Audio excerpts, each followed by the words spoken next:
మిత్రులారా, ఈ రోజు ఎన్నికలు ముగిసినాయి. ఇక మనం అభివృద్ధి కార్యక్రమాలు చేసుకోవాల్సిన అవసరం ఉన్నది. మీ అందరి సహకారం ఉండాలి, మీ ఆశీర్వాదం ఉండాలి. ఈనాడు మీకు అందరికీ తెలుసు, తెలంగాణ రాష్ట్రంలో 25,55,364 20,617 కోట్ల రూపాయలు మొదటి సంవత్సరంలోనే రైతు రుణమాఫీ చేసి రైతులను అప్పుల బాధల నుంచి విముక్తి కలిగించిన ప్రభుత్వం మన ప్రభుత్వం అని చెప్పి రైతులకు ఈ రోజు నేను చెప్పదలుచుకున్నా. ఇదే కాదు, రైతుకు 24 గంటలు ఉచిత విద్యుత్ ఇవ్వడమే కాదు, రైతు భరోసా పథకాన్ని కూడా 10,000 సంవత్సరానికి ఎకరాకుంటే 12,000కు పెంచి రైతు భరోసా పథకాన్ని కూడా ఈ రోజు ప్రజలకు అందుబాటులో తెచ్చినాం. భూమి ఉన్న వాళ్ళకే కాదు, భూమి లేని నిరుపేదలకు కూడా మీకు ఉపాధి హామీ పథకం కార్డు ఉంటే ప్రతి కుటుంబానికి 12,000 రూపాయలు ఇవ్వాలి అని ఈనాడు మన ప్రభుత్వం నిర్ణయం తీసుకున్నది. రైతు లేని పేదలను కూడా ఇవాళ మన ప్రభుత్వం ఆదుకునే ప్రయత్నం చేస్తుంది.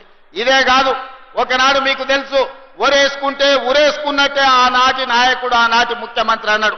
ఈనాడు మీ సోదరుడుగా రైతులకు అండగా నిలబడాలని మీరు వరి పండిస్తే చివరి గింజ వరకు కొనడమే కాదు, కనీసం మద్దతు ధరతో పాటు సన్న బియ్యానికి 500 రూపాయల బోనస్ ఇవ్వాలని ఇవాళ రైతులకు బోనస్ ఇచ్చి ఆత్మగౌరవంతో బ్రతికే విధంగా ఈ రోజు మన ప్రభుత్వం చర్యలు చేపట్టింది. రైతులకు ఒక్క పక్కన మహిళలు ఇప్పటి దగ్గర మా ఆడబిడ్డలతో చాలాసేపు మాట్లాడినా.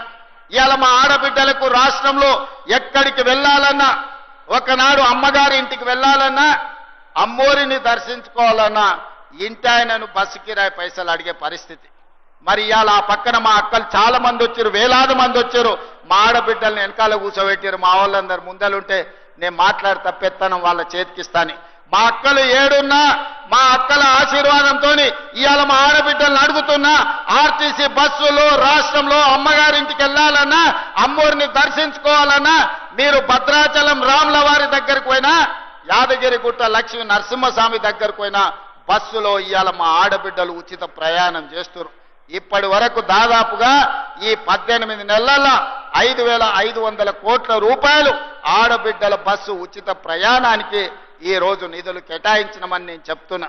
అదేవిధంగా సెల్ఫ్ హెల్ప్ గ్రూప్స్, స్వయం సహాయక సంఘాలకు పోయిన సంవత్సరం 20,000 కోట్ల రూపాయలు బ్యాంకు లింకేజ్ ఇచ్చినాం.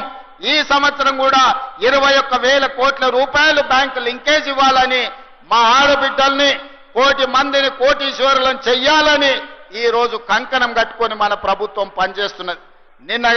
నిన్ననే శిల్పారామంలో మన ఆడబిడ్డలు చేసిన ఉత్పత్తులను చూడడానికి ప్రపంచంలో ఉండే అందరూ నిన్న శిల్పారామంకి ఆ మహిళలు మిస్ వరల్డ్ కాంపిటీషన్కి వచ్చిన మహిళలందరూ ఈ రోజు నిన్న శిల్పారామం దగ్గరకు వచ్చి మా ఆడబిడ్డల ఉత్పత్తులను కొనుగోలు చేసి ఆడబిడ్డలను అందరిని కూడా కలిసి ఆనందపడ్డారు. ఈ విధంగా ఈనాడు ఆడబిడ్డలకు ఆర్టీసీలో ఉచిత బస్సు ప్రయాణమే కాదు, 600 బస్సులు కొని ఆర్టీసీకే కిరాయికి పెట్టి ఈ రోజు వ్యాపారం చేసుకునే పరిస్థితి ఆడబిడ్డలకు కల్పించడం. 1000 మెగావాట్ల సోలార్ విద్యుత్ ఉత్పత్తి చేసే ఒప్పందాలు విద్యుత్ శాఖతోని చేపించి అదాని అంబానీలతోని ఆడబిడ్డలు పోటీపడి వ్యాపారం చేసేటట్లు ఈ రోజు ఆడబిడ్డలకు అవకాశం ఇచ్చినాం. ఈ రోజు అమ్మ ఆదర్శ పాఠశాల పేరు మీద గ్రామీణ ప్రాంతాలలో ఉన్న పాఠశాలలన్నీ కూడా ఆడబిడ్డలే ఈ రోజు వాటిని నడిపించే విధంగా ఆడబిడ్డలకే పాఠశాలల పెత్తనం ఇచ్చినాం. ఇప్పుడు నిత్యావసర వస్తువులు కూడా సరఫరా చేసేది ఆడబిడ్డలకే అందియబోతున్నాం. మా ప్రభుత్వంలో ఇందిరమ్మను ఆదర్శంగా తీసుకొని సోనియమ్మ నాయకత్వంలో ఆడబిడ్డను ఆర్థికంగా నిలబెట్టాలి. ఒక ఇంట్లో ఒక ఆడబిడ్డ ఆర్థికంగా నిలబడితే కుటుంబాన్ని నిలబడుతుంది, ఆ కుటుంబం బాగుపడుతుంది, ఆ కుటుంబంలో పిల్లలు చదువుకుంటారు, పెద్దవాళ్లకు వైద్య సహాయం అందిస్తారు. ఆ కుటుంబ ఆత్మ గౌరవాన్ని నిలబెట్టాలంటే ఆడబిడ్డలు ఆర్థికంగా నిలదొక్కుకోవాలి. అందుకే ఇవాళ తెలంగాణ రాష్ట్ర ప్రభుత్వం మీ సోదరుడు మీ రేవంత్ అన్న ఆడబిడ్డలకు మాట ఇస్తున్నాడు. 5 ఏళ్ల లోపల ఆడబిడ్డలను 1,00,00,000 మందిని కోటీశ్వరులను చేసే విధంగా, ఇవాళ వ్యాపారాలలో రాణించే విధంగా, ఇంత ముందే పెట్రోల్ బంకులు కూడా స్వయం సహాయక సంఘాలు నడుపుకునే విధంగా ఈ రోజు మనం ప్రారంభించినాం. అంటే ఆడబిడ్డల్ని వ్యాపారంలో రాణించే విధంగా సహకరించాలని ఇవాళ మన వంతు ప్రయత్నం చేస్తున్నాం. అందుకే ఆడబిడ్డల్ని ఈ రోజు ఆదర్శవంతంగా తీర్చిదిద్దే కార్యక్రమంలో ఉన్నాం.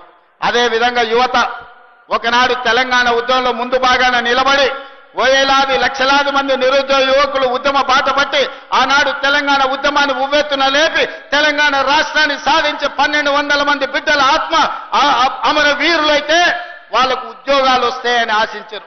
కానీ 10 సంవత్సరాలు నిరుద్యోగ యువకులకు ఉద్యోగాలు రాలేదు. కానీ ఉద్యమంలో ముందల నిలబడ్డా అని చెప్పిన ఆయన ఇంటి నిండా ఉద్యోగాలు వచ్చినాయి. నేను వాళ్ళని విమర్శించదలుచుకోలేదు, ఎందుకంటే ప్రజలు యువకులు వాళ్ళకి చెప్పాల్సిన గుణపాఠం చెప్పిండ్రు. కానీ మీ సోదరుడు తెలంగాణ రాష్ట్ర ముఖ్యమంత్రిగా బాధ్యతలు చేపట్టిన తర్వాత మొదటి సంవత్సరంలోనే 60,000 ప్రభుత్వ ఉద్యోగాలు ఇవ్వడమే కాదు, ప్రైవేటులో 1,00,000 ఉద్యోగాలు ఇచ్చి 1,60,000 ఉద్యోగాలు నిరుద్యోగ యువకులకు అందించి మీ సోదరుడు తన విశ్వాసాన్ని తన యొక్క నమ్మకాన్ని మీ దగ్గర నిరూపించుకునే ప్రయత్నం చేస్తున్నాడు. ఈ 15 నెలల్లో దాదాపుగా 3 లక్షల కోట్ల రూపాయలు విదేశీ పెట్టుబడులను తీసుకొచ్చి పారిశ్రామికంగా అభివృద్ధి చేయాలనే ప్రయత్నం చేస్తున్నాం. వీటన్నిటి కూడా మీ అండ ఉండాలి, మీ ఆశీర్వాదం ఉండాలి. ఇవాళ ఒక పక్కన మహిళల్ని, రెండో పక్కన రైతులను, మూడో పక్కన నిరుద్యోగ యువకులను, విద్యార్థులను ఆదుకోవాలంటే ఈ ప్రభుత్వానికి మీరు నిండు మనసుతోని ఆశీర్వాదం అందించాలి. అప్పుడే ఈ కార్యక్రమాలను ముందుకు తీసుకువెళ్ళగలుగుతాం. మీ అందరు అండగా నిలబడండి. ఈ ప్రాంతాన్ని అభివృద్ధి చేసే బాధ్యత నేను తీసుకుంటాను.